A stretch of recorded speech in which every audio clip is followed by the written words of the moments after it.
mga ka-art fan and welcome to this channel. Kung bago ka pa lang sa channel ito, please don't forget to hit the like, subscribe, and hit the notification bell para maging updated ka sa mga susunod pa nating mga videos.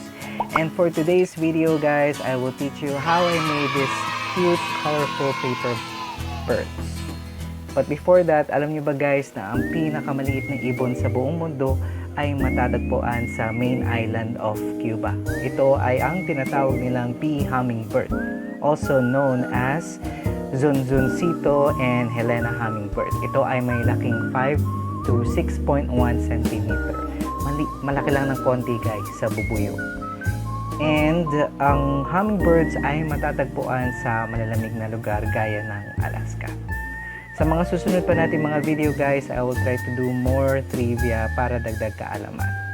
Kaya tutok lang. Tara! Art tayo! Sa paggawa kailangan natin ng ruler, gunting, marker, lapis, glue, nylon o wire at colored art paper.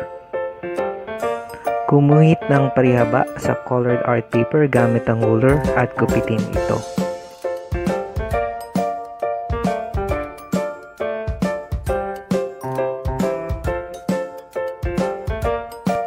At i-fold ito sa gitna.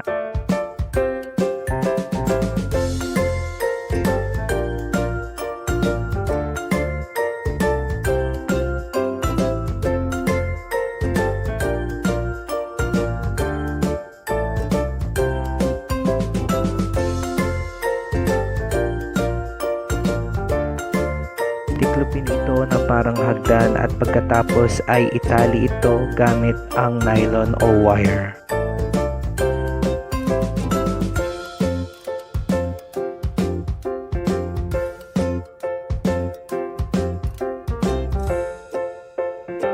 Ibuka ito na parang pamaypay at itikit ang magkabilang dulo.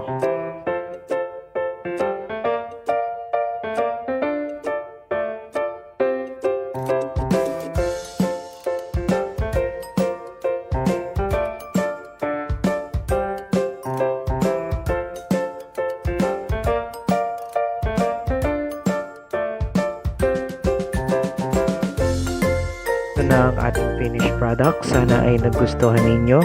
See you again next time for another art video. Tara! Art tayo!